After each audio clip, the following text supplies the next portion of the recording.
Þetta Askja, víti í öskju, einn af þeim stöðum sem okkur finnst að skapi ímynd þessa lands. Ímynd sem okkur þykir mörgum svo frábær. En hún svo frábær? Þetta land eitthvað sem að stendur framar öllu öðru? En nú verð ég að gera játningu. Orðið heimskur upphaflega látið tákna þann mann sem alltaf heima. Hann ferðast ekkert verölduna, skoða sig ekkert hann horfir bara rétt í kringu sig og fram fyrir tærnar á sér. Og í 40 ár hef ég ferðast þetta land, gangandi, ríðandi, hjólandi, akandi og fljúandi á þess að leiða nokkuð tíman hugan að því hvort það væru til svæði og önnur lönd í heiminum sem væru kannski miklu frábæra heldur en okkar land. Það komið mál til þess að bæta úr þessu. Verið ekki áfram heimskur og það meira segja að því að maður búinn að vera að þvælast mest fjall heimskur. Við ætlum að fara í ferðalag. Við ætlum að skoða þau lönd og þau svæði erlendis sem helst hægt að jafna við Ísland og gera samanburð. Sjá hvort að landið okkar í raun jafn frábært og við höfum haldið.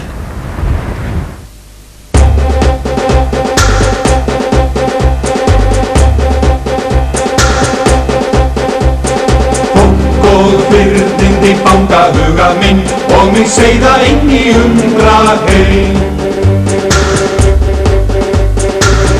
Góð virðindi fjarlægur ævinn, þar sem jörðin geymi eld og ein. Svipir fólks úr byrndinni, ár og gleði, göfg og misindi, líf og land og fólk og byrndindi. Gróður, klungur og kvikindi, grind af hverjum hól og jarðstindi, líf og land og fólk og byrndindi.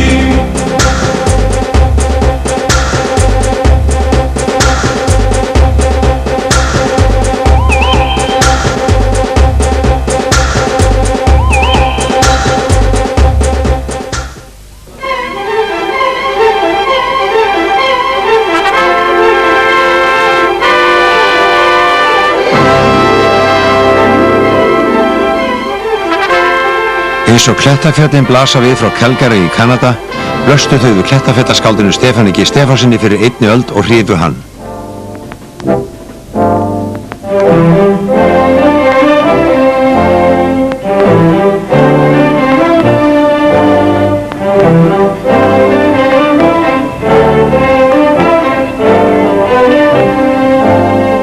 Þetta eru slóðurnar sem við förum áður en við skoðum sambærileg svæði á Íslandi.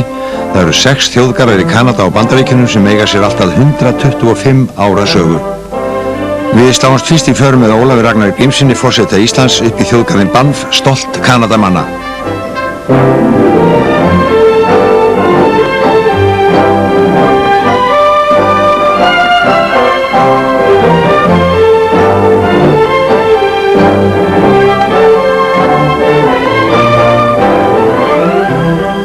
Fyrir meir en öld reistu stórhuga Kanadamenn fjallabæinn Banff og stærsta hótel veraldar á þeim tíma.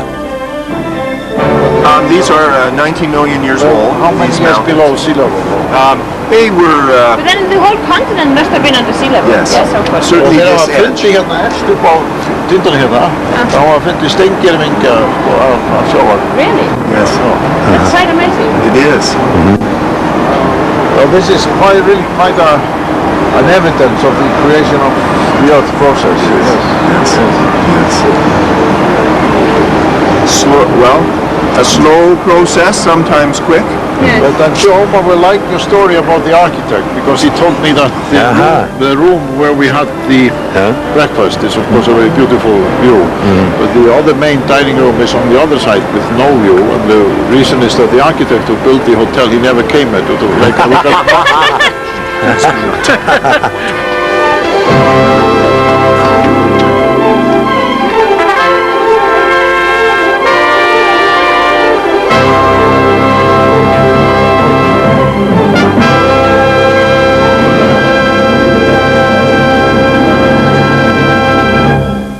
Tónleikasalir, bæjarskipulag, allt miðast hér við að náttúran njóti sín og laði til sín milljónir manna ár hvert, auðgi, menntir og mannlíf og skapi tekjur. Hér skoða forsetinn og fylgdarlið hans hverfi af stúdíóum fyrir listamenn af öllu tagi sem koma hingað frá öllum heimshornum og fá innblástur fyrir verk sín í samskiptum hverjir við aðra og við stórbrotið landslagið.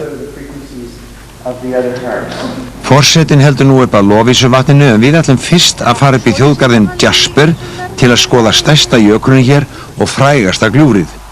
Hér selt inn í alla svona þjóðgarða. Það skapar virðingu ferðamannsins og tekjur. En höldum nú í fótspor landnemana sem brutust hér yfir Klettafjöllin á sinni tíð.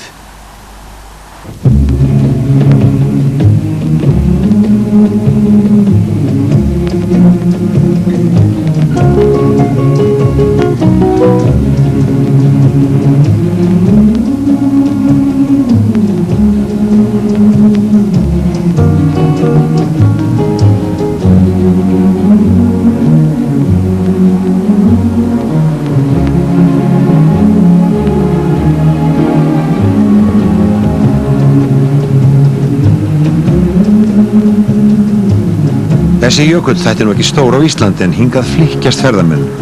Hann á tilvist sína því að þakka að vera í fjöllum sem og yfir 3000 metrar yfir sjó. Það aðeins heimilt að fara á útvöldum faratækjum upp á jökulinn. Og ef við skimum upp á hann, þá sjáum við rúturnar á tróðinni slóð. Hún að sjálfsögðu ekki fær þessum rútum nefnum sumatíman. Á veturna og ofar á jöklinum og þar sem ekki eins fast fyrir og á þjöppuðu slóðinni nota þeir sleða eða þá faratæki sem alveg magnað. Það jöklarúta á 66 tommu háum og 43 tommu breiðum hjólbörðum. Hér verður maður þess strax var að helmingur ferðamannana kemur hingað frá öðrum heimsálfum heldur en Ameríku. Aðgengi lykil orðið hér vestra og járnbrautin sem opnaði þessa leið fyrir meirinn öld lagði grundvöllin að þeim vinsældum og stuðningi við þessa þjóðgarða sem við njóta. Allstaðar eru upplýsingarspjöld og ferðamannaskýli. Þetta skilti við landvættasúlu sem reist var í fjallabænum Jasper, þar sem menn minnast samskipta hvítu landnemana við indjánana sem hér voru frumbyggjar. Aðdáun á indjánum, menningu þeirra og því hvernig þeirra umgengust náttúruna og hagnýttu sér gæði hennar með sjálfbærum hætti orðin mjög rík hvarvetna í Ameríku. Hér skammt frá hið fræga Malin Canyon eða Illa gljúfur sem okkur hefur verið ráðlagt að skoða og ferðamaðurinn fær þar allt að vita það á mörgum upplýsingaskiltum. Þessi gljúfur eru rómuð og fræg og hingað liggur gríðarlegur straumur ferðamanna til að líta þetta náttúruundur sem Kanadamenn eru svo stoltir af. Á Íslandi eigum við þó gljúfur bæði norðan og sunnan fjalla sem taka Illa gljúfri fram. Þessi gljúfur eru fræg fyrir það hvað eru þröng miðað við dýpt en eru þó ekki nema þriðjungur af sambærilegum gljúfrum heima.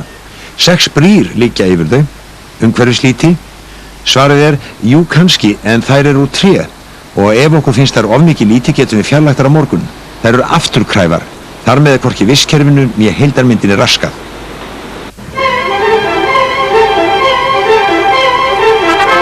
Jaspers þjóðgarðurinn meir en 10.000 ferkílómetrar með fjölbreyttu svipmóti allt frá þorpum, bæjum og hraðbrautum til afskekktra slóða þar sem fáir koma. Við höldum nú tilbaka þver fjöllin sem Stefán G. orti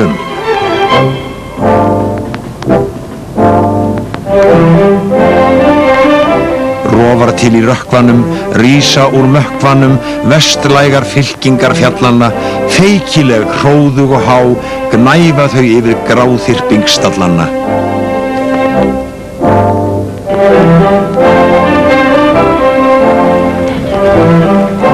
Við erum komin niður að Lovísuvatni í Banff-þjóðgarðinum.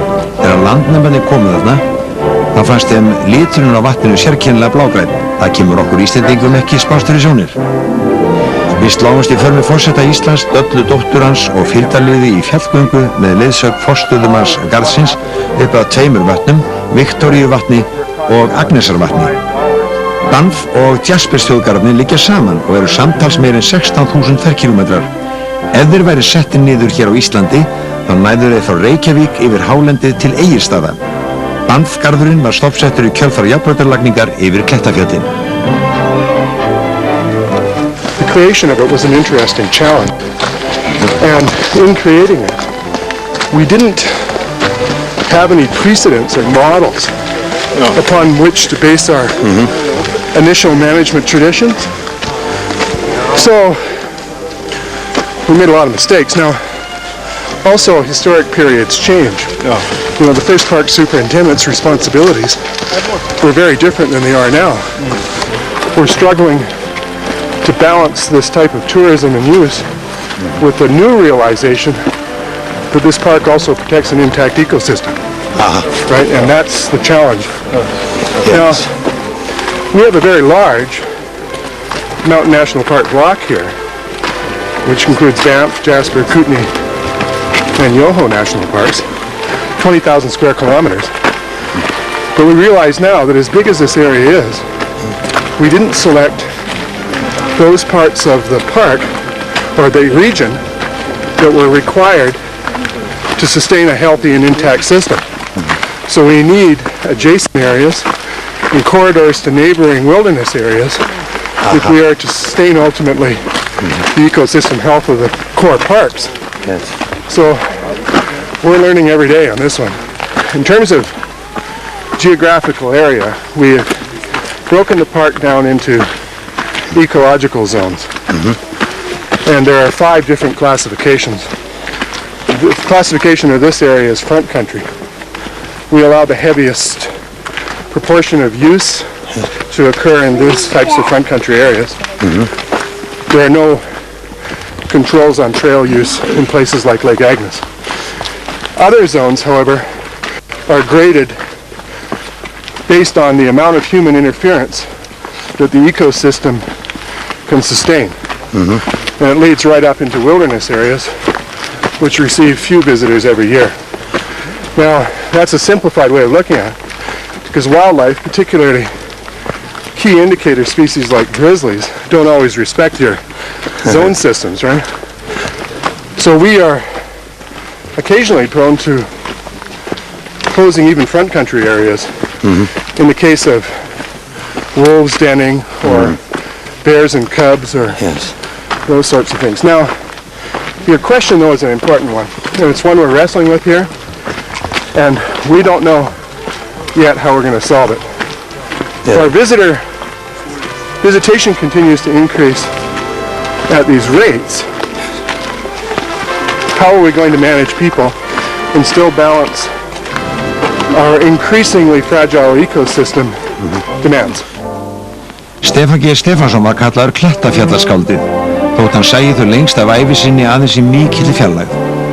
En fjöllin veitt honum innblástur og endir ljós hans þau kom upp í hugan þegar gengið var brekkuskeiðið upp að Agnesarvatni.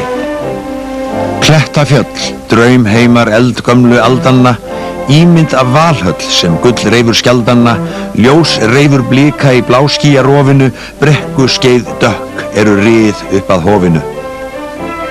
Forsetinn hafði á orði hver tign fjallanna og náttúran væri stórkostleg og hvernig maður skynjaði andrúmsloftið og sálina í fjöllunum og náttúrunni við að koma á þessar slóðir. Honum fannst frásögn forstöðumannsins merkileg. Hann benti á það að í upphafi aldarinnar hefðum 3000 manns komið á ári í þennan þjóðgarð. Nú væru tæpar 2 milljónir. Spurningin væri hins vegar sú, hvernig ættu þeir að tryggja það þegar 4 milljónir manna vildu koma í þennan þjóðgarð að hann bæri ennþá svip óspilltra náttúru. Í staðreyndin væri sú að þeir staðir í veröldinni sem væru óspilltir, þar sem menn gætu fundið sjálfan sig meðal fjallana upp til dala og við jökulvötnin, væru orðin svo fáir að sókn stórborgarfólksins í þessar perlur til þess að ná heilbrigði og jafnvægi í sálu sinni væri orðin svo sterk og rík að milljónir manna myndu á næstu áratugum sækja í óbyggðirnar, í fjallaloftið, í tignina, í friðin og kyrrðina. Og hann benti okkur á það, eins og við sáum reyndar, að þarna var ekki bara fólk frá Kanada og Bandaríkjunum, þarna var fólk frá Asíu sem var komið yfir hálfan hnöttinn eingöngu til þess að dvelja í fáeina daga á þessum dýrðarstað. Og í þessari fjallgöngu og hlustandi á þessa frásögn, þá var mér óneindarlega hugsað til óbyggðanna heima á Íslandi, til Íslands, náttúrunnar, jöklanna, eyðisandanna, hraun, breiðurnar, jökulvötnin, heiðarnar, það sem við köllum óbyggðir á Íslandi. Og ef við flytjum það yfir í Klettafjöllin, þá sjáum við að hinn heimsfrægu Klettafjöll eru auðvitað þeirra óbyggðir. Og með sama hætti eru óbyggðirnar í Íslandi að verða heimsfrægar og eftirsóttar af fólki sem mun sækja til Íslands til þess að geta varðveitt sálu sína og tengslin við móður jörð og sköpunarkraft almættisins. Þá þurfum við Íslendingar auðvitað að spyrja okkur hvað getum við lært af öðrum þjóðum sem hafa varðveitt sína þjóðgarða. Hvað getum við lært af Kanadamönnum sem byrjuðu fyrir heilli öld að varðveita þennan eindaga þjóðgarð í Klettafjöllum af Bandaríkjamönnum, því staðreyndin er auðvitað sú, þótt okkur finnst kannski erfitt að heyra það á Íslandi, að Kanadamenn og Bandaríkjamenn eru áratugum á undan okkur í að varðveita þjóðgarða.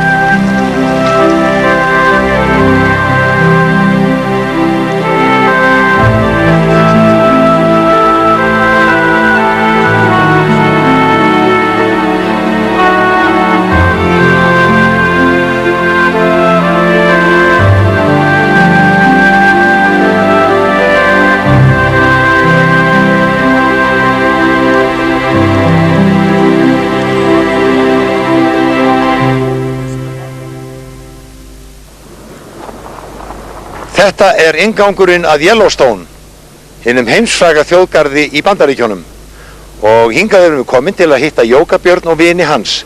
Hann á mjög marga vini, reyndar er til mjög öflugt félag sem heitir Vinir Yellowstone, og þeir eru náttúrulega allir vinir Jóka Björns. Jóki Björn hefur reyndar átt vini í 125 ár, löngu áður hann fæddist, því allir hans forfeður hafa átt trygga vini þar sem eru samanlagðir Bandaríkjaforsetar frá árinu 1872 til þessa dags. Þessir vinir Jóka Björns mega ekki til þess vita að neitt sé skert í heimkynnum hans, Yellowstone þjóðgarðinum, og við skulum kynna okkur aðeins hvernig þið hugsa til þessa svæðis. Við erum komið sunnar í Klettafjöllin í Wyoming ríki í Bandaríkjunum. Stór hluti ríkisins er háslétta með takmörkuðum gróðri.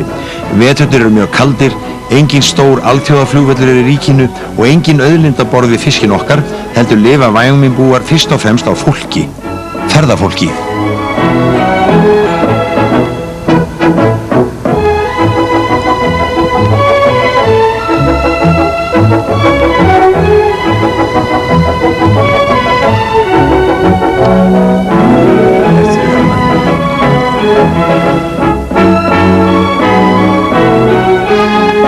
Wyoming er fámennasta ríki Bandaríkjanna með aðeins 450.000 íbúa.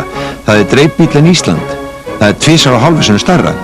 En í norðvesturhorni þess er Yellowstone þjóðgarðurinn undirstaða orðstírs, afkomu og stolts íbúana. Þetta hraun minnir á Aldarshraun, það er í Idaho ríki á leiðinni til Yellowstone. Við nálgumst Klettafjöllin. Einhvers staðar handan við þau er Jóki Björn sem við ætlum að leita uppi. Það þarf að hafa fyrir því að komast til Yellowstone. Því þangað er 600 km akstur frá næsta alþjóðaflugvelli í Salt Lake City. Í grendið þorpið Aston förum við inn á gömlu leiðina sem lá til Yellowstone, en það er mjög fallegt og friðsælt landslag. Okkur hefur verið ráðlagt að skoða fallega fossa.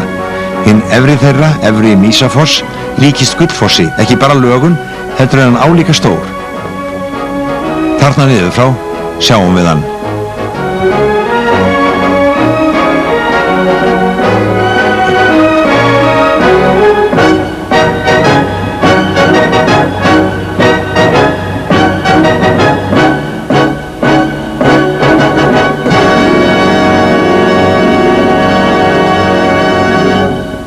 Það er svona nokkurn veginn eins glæsilegt útsýni hérðan eins og hægt er að ættast til af svona stað.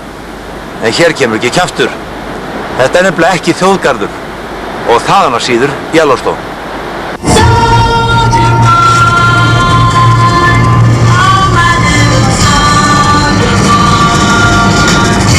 Í útvarpinu heyrir maður alls konar lög sem ekki hafa heyrst hér heima síðan að Kana-útvarpið var í hámarki. Oldies 94.9 for all those soldier boys. Við förum inn í Yellowstone og norðri Montana ríki og rekum strax á sérkennilegt fyrirbæri. Utan þjóðgarðsins rennur Yellowstone áin og stóð til að virkja hann á sínum tíma, en í stað þess að þar sé nú lón fyrir ofans fyrirhugaða stíflu er áin ósnert og stríður straumur gúmbáta liggur niður hana. Það var hætt við að virkjunin á sínum tíma vegna þess að það var talið að hún raskaði vistkerfi árinnar, breytti heildarsvip svæðisins, yrði óafturkræf og gæti skaðað ímynd Yellowstone, þótt hún væri vel utan við þjóðgarðinn. Vistkerfi, heild, afturkræfni, þetta þrennt efst á blaði hjá þeim þarna fyrir vestan í mati á umhverfisáhrifum. Áberandi margir eru þarna á vélhjólum, oft miðaldra menn með hippaskegg og tagl, margir eins og klipptir út úr myndinni Easy Rider. Og Harley Davidson, sem flest hefur verið óbreytt í áratugi, greinilega ekki bara vélhjól, heldur lífsstíll. We're in Jackson, whitewater rafting. Oh, I see. So we're just making a big loop the week before. Run around, let's see, South Dakota, Wyoming, Idaho, Montana. This is the best way to do it. Oh, definitely. Farartækin eru afar fjölbreytt, sum þeirra nánast sýningargripir eða stásmöblur, svo sem þessir Ford-bílar Ford 48 og þessi Ford 40 sem margir kunnáttumenn telja fegursta Ford allra tíma. It's a nice car. Oh, thank you. Are you going to take it into Yellowstone? Yes, we are. Enjoy the nature anyway. Well, thank you. We will. That's what we're here for. We're here actually for the West Yellowstone Rod Run this weekend. It starts Friday. We plan to go see Old Faithful today. Today, yes. Today, yeah. It's a sunny day today. Yes, it's going to be beautiful today. Hér aðgangseyrir 1500 krónur fyrir bílinn, en líka hægt að kaupa áskort fyrir 3000 krónur og fleiri tegundur á kortum til lengri tíma. Með miðanum fylgir upplýsingabæklingur með korti á svæðinu. Þessi steinbogi við innkeysluna Yellowstone og norðri var reistu fyrir meirinn öld og á honum standa einkunnarorð garðsins til gagns og ánægju fyrir fólkið. En fljótlega eftir að komið inn í þjóðgarðinn bregður mönnum í brún. Við blasir kolbrunninn skógur með dauðum trjám liggjandi svo hráviði. Fyrstu viðbrögð Íslendings, þetta er skelfilegt að sjá, af hverju er þetta ekki hreinsað? Árið 1988 geisaði mesti skógareldur í heila öld hér í þjóðgarðinum og hvorki meirinni minn en helmingurinn af víðáttum miklu skóglendi hans brann. Skógareldar eru ekki slökktir hér í Yellowstone, heldur en náttúran látin fara sínu fram, nema eldurinn ógni húsum eða vegum. Og nú er komið í ljós að nýr skógur er að spretta í staðinn fyrir brunnu trén sem rotna og verða næringu fyrir þau ungu.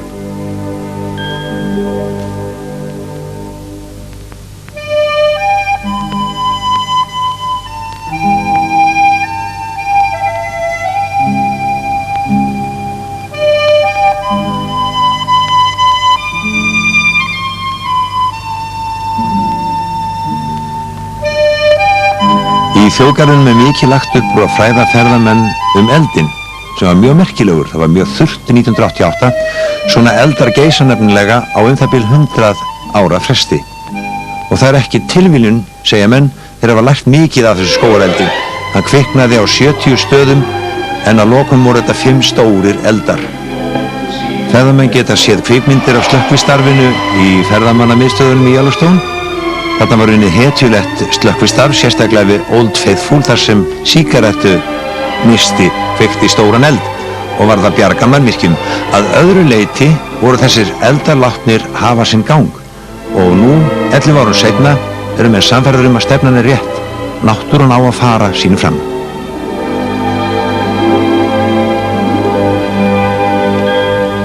Það tekur maður svolítið tíma hér í Yellowstone, kannski 2-3 daga, að átta sig til fulls á því að það sem við manni blasir, brunnin tré, þetta er ekki viðurstig eyðileggingarinnar, heldur fyrst og fremst hinn dásamlegi endurnýjunarkraftur náttúrunnar sjálfrar. Það er þessi eilífa hringrás, dauða og lífs. Skordýr ógnuðu elstu hlutum skógarins fyrir eldin 88 og vildu sumir beita eitri gegnum, en þeir réðu sem vildu láta náttúruna fara sínu fram. Eldurinn leysti vandann, réðst helst á gömul tré, skrælnuð og þurr eins og þessi hérna, en kviknaði síður eða brann í ungum skógi með safaríku laufi. Það er opinberinn að sjá þetta, gerir mann sáttari við að eldast á deyja og skilja eftir sig arf fyrir uppvaxandi kynslóð. Varla er til sá staður sem ég vildi fremur geta farið með barnabörnin mín á en þessi.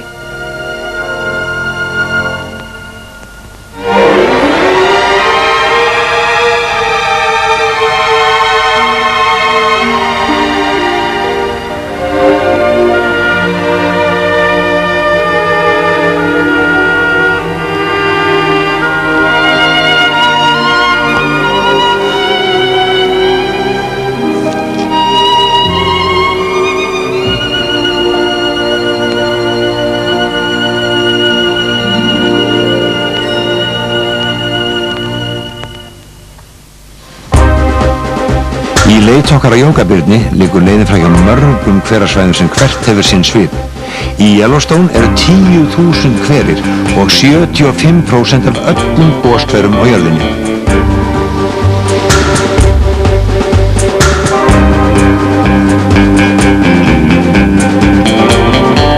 Bílvegakerfið er einfalt eins og 8 í laginu á kortinu, veginn allir malbikað því þeir segja að þegar að umferðin farið við ákveðið mark sem malbikaðvegur minni umhverfisröskun en malarvegur.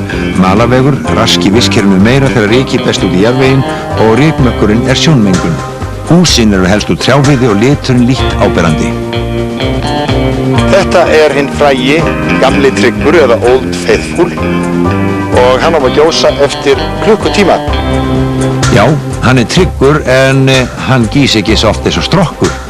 Strokkur er sennilega besti ferðamannahver í heimi. En þá komum við að öðru atriði. Strokkur er tilbúinn hver og margt fleira vekur í athygli okkar.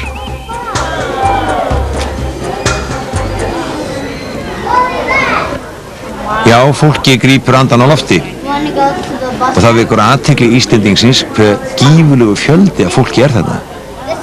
Það vekur spurningar það hve ósnortið þetta hverasvæði geti verið. Skoðum það. Hvar sem farið er hverasvæðin í Yellowstone sést ekki svo mikið sem fingrafar. Hvað þá fótspor? Hvernig fara þær að þessu? Með aga, með virðingu og með þessu sem við sjáum hér. Þetta eru pallar sem standa á mjóum hælum. Þetta er skásta lausnin, segja þeir. Við getum tekið þessa palla burtu á morgun ef við viljum. En meðan fólki gengur á þeim, þá eru þessi náttúru undur algerlega eins og almættið gekk frá þeim. Þetta mættum við Íslendingar hugsa, held ég.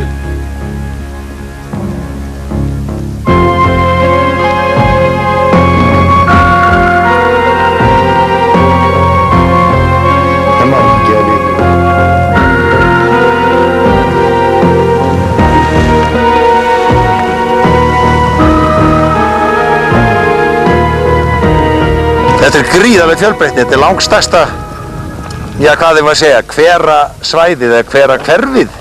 Því að þetta er næstu eins og hús út af þessu, eins og til dæmis Kastalahverfin. Við höfum engan slíkan á Íslandi. Þessi hópur hérna, hann er allur að fara til að horfa á Kastalahverfin. Já, hann er einn af þeim sem margir þekkja, en það virðist engi sem að spyr hér og maður spyr marga, þekkja Geysi á Íslandi. Þegar maður segir að aðal Geysirinn sé á Íslandi þá segir, já, og hvað heitir hann? Maður segir heitir bara Geysir. Nei, ég meina sko, heitir hann Rauði Geysir, Stóri Geysir eða Litli Geysir? Og maður er alveg nót. Kastalageysir var hann gamall og þreyttur gís á sólarhringsfesti klukkan 11:30 í fyrramáli, segja þeir. Nokkur reglulega þó. Og áfram með Geysis nafnið.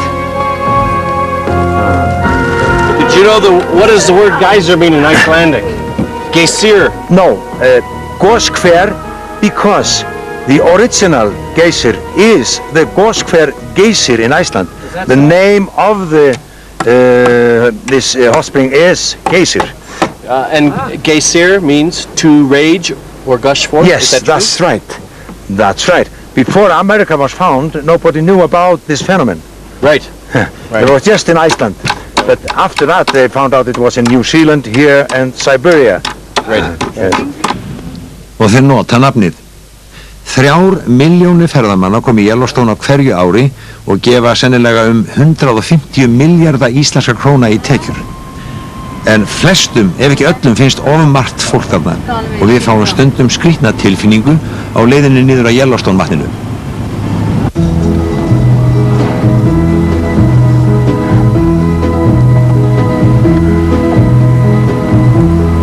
Everybody's talking at me. I don't hear words they're saying, only the echoes of my mind. People stopping still, I can't see their faces, only the shadows of their eyes. I'm going where the sun keeps shining through the pouring rain. Going where the weather suits my clothes. Banking off of the northeast wind, sailing on summer breeze, and skipping over the ocean like a stone.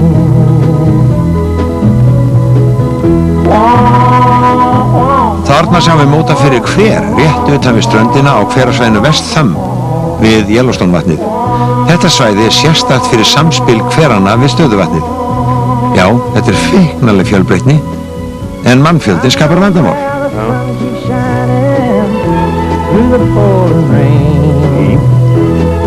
Going where the weather suits my clothes. Banking off of the northeast wind, sailing on summer breeze, and skipping over the ocean like a stone. Do you think it's too many people? A little, yes, too many people. Yes. A little bit too much traffic for my taste. Other threats to the park, then, is now, unfortunately, include souvenir hunters. People who come into the park and pick up elk antlers and walk off with them. Klettaþjófar stendur hann á skiltinu við elsta ferðamannaskýli í Yellowstone sem var reist árið 1931. Jarðfræðin er áberandi á skiltunum sem hér eru hvarvetna.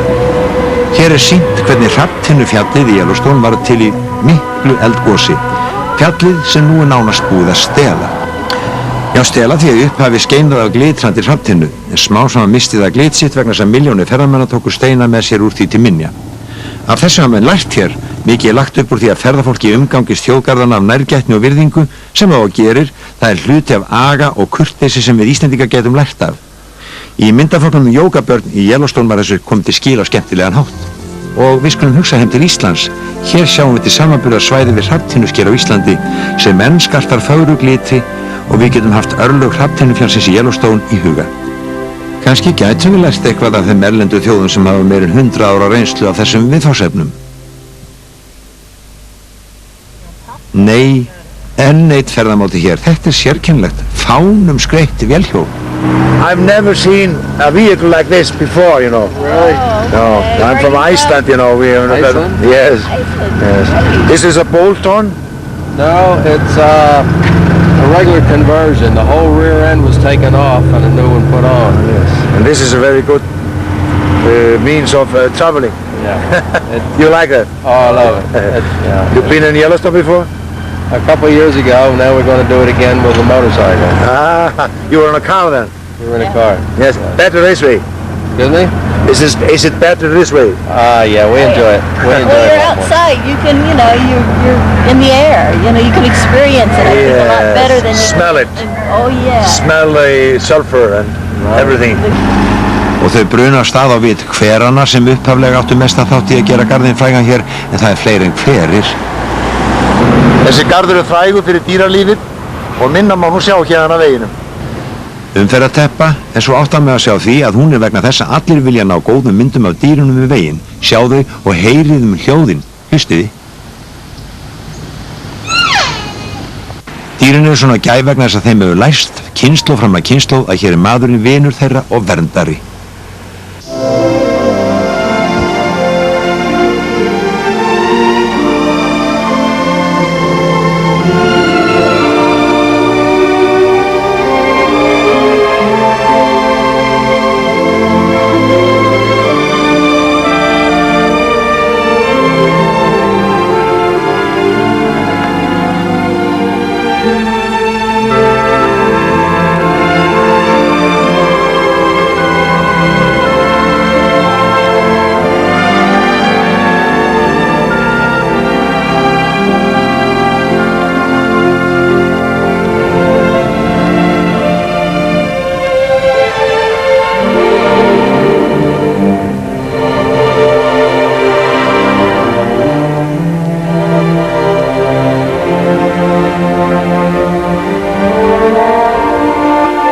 Og svo er meira að segja með svæði hérna sem er nokkuð svona Þjórsárver þeirra hérna í Yellowstone, nema hvað gæsirnar skipta ekki þúsundum eins og heima.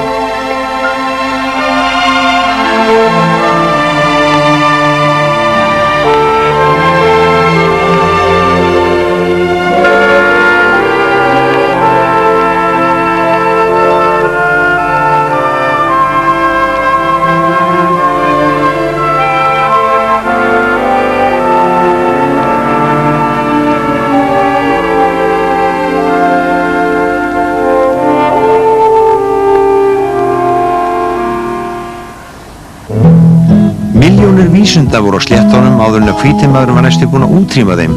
Hér eru þeir friðaðir. Ef Stefán G. væri uppi nú myndi hann sennilega vera trúbador eins og langafabarnars Bill Bourne sem söng í Kanada fyrir forsetan og yrkisefnið svipaði hjá langafanum. All yellow flowers in the Sunday blue, meadow like you sing a song. Peace in the air, love everywhere, to us such a place belongs. Look all around the world, easy go the days. Talking about a future of happiness, where men and animals play. Is it lonesome old buffalo? He's roaming on the plains all alone. He does not have any budget, he doesn't even have a home. He's standing quiet in the morning sun, his shaggy head is here alone. Oh, but his dreams fly high as the sky, alright.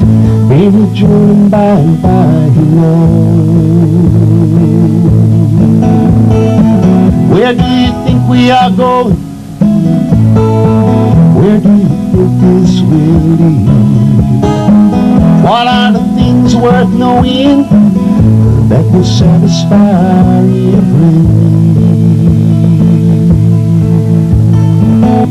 Vísindauðin vita að maðurinn meinlaus, enda eins gott að áreita þessar skepnur ekki.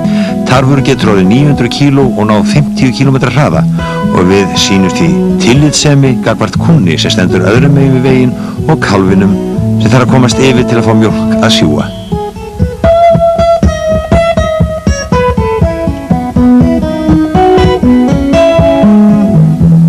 Og á miðjum veginu færa loksins langþráðan sopan í þann mund sem sólin hnígur til viðar.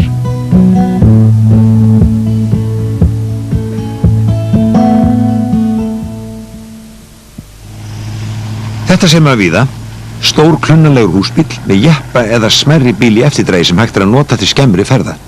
Snjöll-lausn. Í leita jógabirni sjáum við allstaðar hvað jarðfræðileg sérstaða Yellowstone er í hávegum höfð og ferðamannum bent á hve örar breytingar verði í garðinum. Dæmi það er Roaring Mountain eða Öskurfjallið. Fyrir 100 árum var þarna venjuleg skógivaksin hlíð en síðan hefur verið að koma það upp ný hveravirkni sem smám saman hefur breytt hlíðinni svo að nú þrauka aðeins örfá tré. Landimótun, ný jarðhita pípulögn. Á öðrum stað er á skiltum sögð ævagömul saga af tré sem stóð hér í blóma fyrir milljónum ára. Þá var hér ákaft og mikið eldgos sem kaffærði og drap þetta tré á augabragði. Síðan veðruðu skosefnin burtu í aldanna rás og eftir stóð þessi steindrangur, því þetta er steinrunni tré. Nei, býðu nú við, hvað er þetta? Þetta sem við sjáum hér kemur manna óvart í sjálfum Yellowstone þjóðgarðinum. Raflína.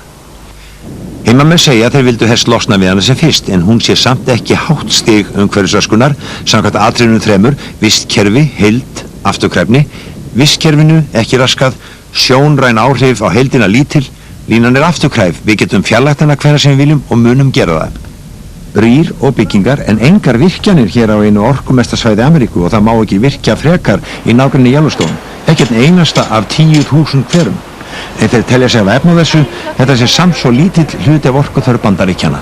Vatnsmagnið hér í Yellowstone þjóðgarðinum er gríðarlegt og gífurleg orka sem er óbeislu hérna. Þetta gil sem við horfum við hér er bara eitt af mörgum og þessi á aðeins ein af mörgum. Þess vegna var það svo spurning hvort að komið hafi upp umræða hér eins konar þjóðarsátt að virkja kannski helmingina af þessu vatnsmagni en þyrma helmingnum. Would it be possible, would it be thinkable in light of, Kyoto Agreement, clean energy, would it be possible that you would make a dam here? It would be possible, but I'll tell you the reason that they don't. Yes. Because in Yellowstone we have about 3/4 of the world's geysers, 300 geysers right here in Yellowstone Park, and the idea for creating a park is to preserve it, to make it for future generations, for grandchildren, great-grandchildren to come here. We don't want to tap into the energy. We don't want to dam the river. We want to keep it natural as a gift to future generations. It's called the preservation policy, to preserve it, keep it natural.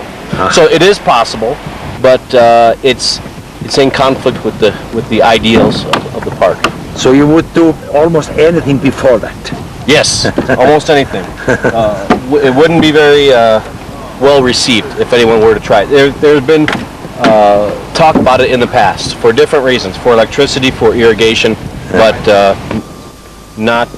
it's not been well received, thankfully.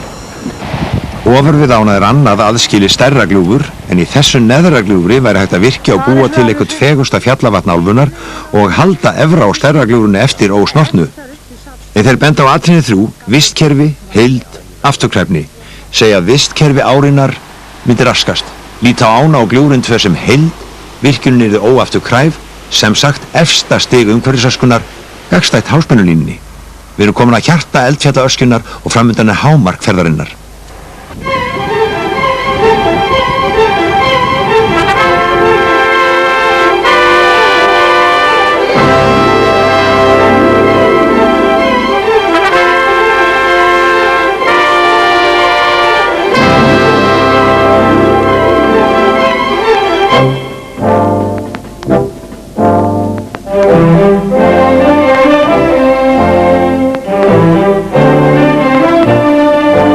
Fólkið við barm þessar foss í gljúfrinu er svo smátt í samanburði hann að það hverfur í myndinni. Þessi neðri Yellowstone foss er 2-falt hærri en Dettifoss og 3-falt hærri en Gullfoss og rétt fyrir ofan hann í gljúfrinu er efri fossinn og hann er á stærð við Gullfoss. Gljúfrið er 40 km langt, alltaf 360 metra djúpt og hálfur til 1 km breitt. Það hafa komið fram hugmyndir klá yfir gljúfri fyrir ferðamenn fyrir framan fossinn eða stiga niður hamravegginn í sama skyni, en það verður ekki orðið úr því.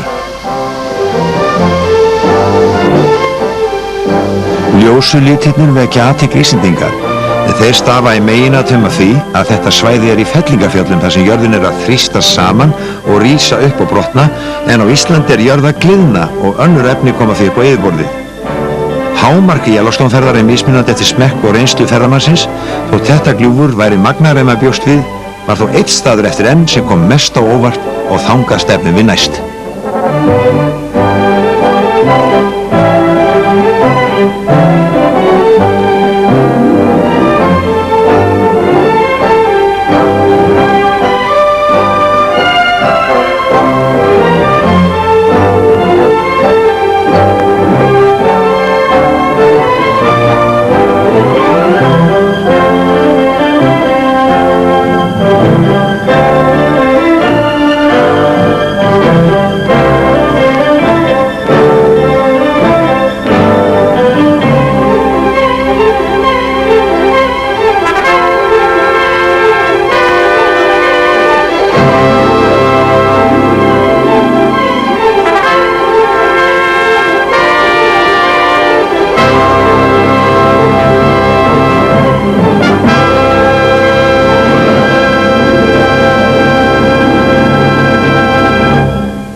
Mammúð hverasvæðið, það komið mest á óvart, það var toppurinn.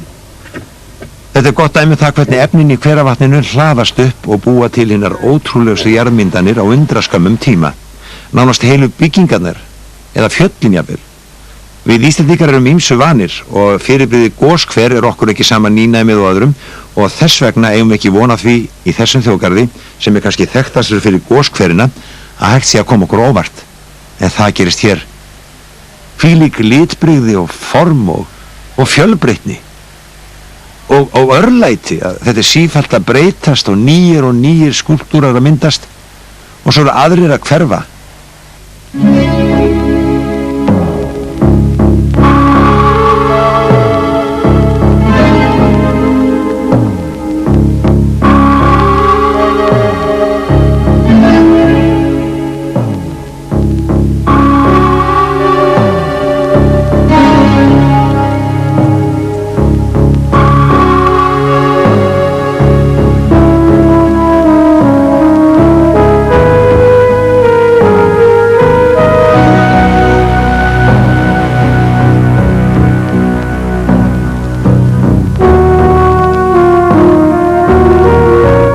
hér eru ekki bara hitakærar örverur, heldur líka hitakærar stórverur.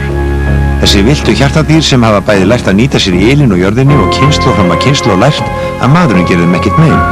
Það er þetta samspil dýra og skógar við hverasvæðin í Yellowstone sem gera þau frábrugðin því sem við eigum að venjast á Íslandi. Íslendingur á ferði í Yellowstone fer sem annalega. Þangað til hann kemur hingað. Hér verður fátt um svör. Það er alveg óumdeilanlegt að þessi staður er alveg einstakur á jarðríki. En er það ástæða til að gefast upp?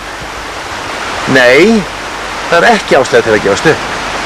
Á sama hátt og Bandaríkjamaður getur sagt þetta er alveg einstakur staður, þá getur Íslendingurinn sagt á móti við eigum stað á Íslandi og hann á sér enga hliðstæðu hér í Bandaríkjunum og hvergi í veröldinni. Það eru Kverkfjöll og reynda líka Askja, Þingvellir, Skaftafell og Hornvík. Hér eru undurfæri hverir sem hafa hlaðist upp í hrauka líkt á kastalakverin við Old Faithful og kjaft og stípla sjálfa sig í sköpunargleðin ef svo má segja. Og kanninn segir, hvergi í heiminum er hægt að standa eins andspænis, eyðingu og sköpunarmætti náttúrunnar eins og Yellowstone. Og þó, að það sé nú ekki kannski líka á Íslandi og þá kannski svo upprunalega sköpun. Turni sem við sáum á leiðin hingað og virtist vera manngerður var upphaflega goshver sem hlóðst upp þangað til hann stíplaðist alveg og stendur þarna eins og steinrunni tröll. Kannski bíða svona örlög kastalakversins, en svo komu bara aðrir hverir og mynda nýja turna og nýja kastala. En höldum áfram leitin að Jógabyrni og henni óspilltu náttúru. Þessi vegarspotti er annar af tveimur sem til eru malavegarspottum hér í Yellowstone. Þrátt fyrir malbikuðu vegina er mestur hluti í Yellowstone þar sem kalla má alveg ósnortna víðáttu eða óbyggðir, aðeins göngustígar. Á þessu skilti stendur Hjartavatn, mjög fallegt vatn og eftirsóknarvert að fara þangað. En það er ekki að aka þangað. Nei, þangað liggur einn af hinnum ótal göngustígum sem eru hér í Yellowstone, næstum því 2000 kílómetra langir. Til að auka öryggi göngufólks og tryggja frið og kyrrð fyrir það er því skylt að hafa samband við eftirlitsmann og standa við ferðaáætlun sína og séður að ekki sjá margt fólk á svæðinu. Á vinsælustu gönguleiðinu getur því verið biðlisti en fólk vill það frekar heldur en að eiga von á fjölmenni. Og þrátt fyrir villidýrin eru skotvopnin ekki leyfð. What's that? Oh, this is bear deterrent, kind of home designed. we got your pepper spray right here. Got your pepper spray. Oh yes. Then you got your air horn to drive away loud noise and everything. Then you got your, in case technology fails, you've got the manual. 3 hands clapping. And then you've got your last resort is your, I don't know what we call this. Framundan er 6 daga ganga 50 kílómetra leið. En við höldum áfram að skima eftir Jógabyrni. Á stað sem heitir Indian Creek eða Indiánalækur fréttum við af skammastrikum hans. Það er varað við honum. Tilgreitið 3 dagar þar sem hann hefur komið og rifið niður tjöld og okkur er sagt við ábyrgjumst ekki öryggi ykkar. Það sé það bara ekki öruggara að við séum niðri við hótelið hjá Yellowstone vatninu. En bíðum nú við, það er fullt af fólki. Hvað er eiginlega að gerast? Og hver haldið þessi mættur hér í sunnudagsgöngutúr nema sjálfur Jóki Björn? Að leita sér einhverju ætilegu hérna niðri við Yellowstone vatnið og fullt af fólki náttúrulega að horfa á. Það er ekki að hverjum degi sem að maður er í samneyti við svona fræga persónu. Þetta gæti reyndar verið afkomandi hans því að þetta er húnn. Þeir gíska á sig svona 2 til 4 ára gamall og því hvergin er fullvaxinn. En hann olli samt heilmiklu uppistandi hér í gær. Lögreglan kom á vettvang, vopnuð og menn hætta sér ekki nálægt honum en horfa á hann í hæfilegri fjarlægð. Is this often that bears are wandering around here? It's not uncommon, but it's not usual either. The food source that they're after right now is a plant called yampa. This is it. It produces a root, a bulb about the size of my thumb that's real high in starch and very nutritious, so that's what he's out here digging.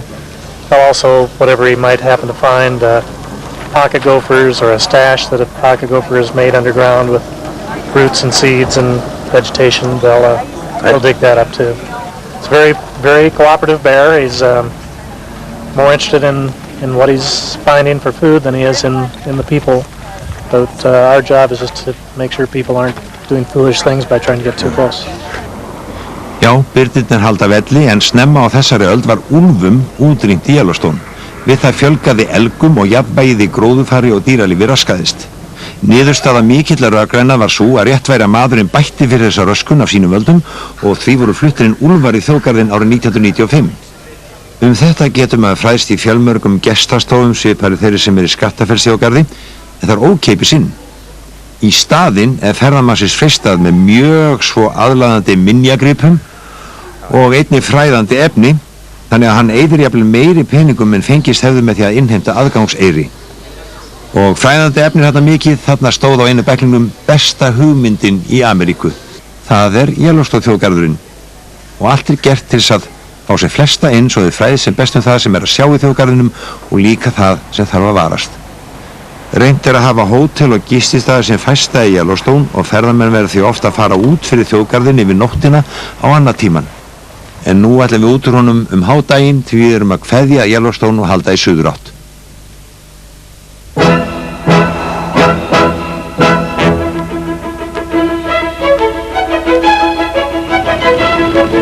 Þessi þjóðgarður hér hefur auðvitað ekki allt það sem Yellowstone hefur upp á að bjóða, en þó hann býður upp á þetta sem ekki til í Yellowstone. Hrikaleg fjöll, klettafjöllin sjálf í öllu sínu veldi. Og þarna þau einna hæst og hrikalegust, spegla sig í Jackson og Jenny vötnunum.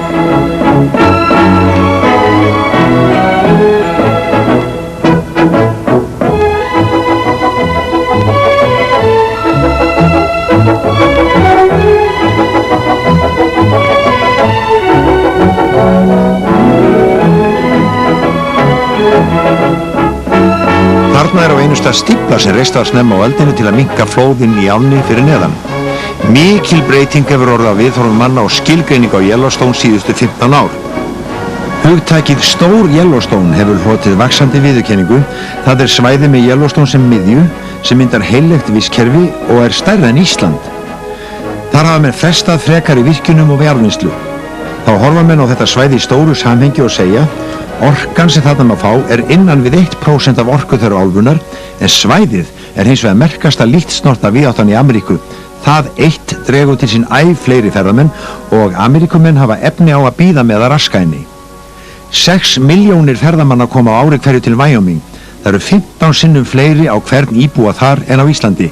Þeir gefa Wyomingbúum 100 milljarða króna í tekjur á ári. 3 milljónir ferðamannana fara til Yellowstone og helmingur þeirra kemur frá öðrum heimsálfum en Ameríku. Það ekkert að neita því að við það að fara Yellowstone í nokkra daga að þá tók þessi þjóðgarður langt fram því sem ég hafði ímyndað mér fyrirfram. En samt gat hann ekki boðið upp á neitt sem var hliðstætt þessu hér. Öskju, víti og þaðan af síður Kverkfjöllum. Og svæðið norðan Vatnajökuls státtar af fleiri einstæðu. Og sami reyndar að segja Vatnajökul sjálfan og Skaftafellsþjóðgarð, Þingvallaþjóðgarð. Hér sjáum við stærð Yellowstone þjóðgarðsins með því að setja hann inn á Íslandskort.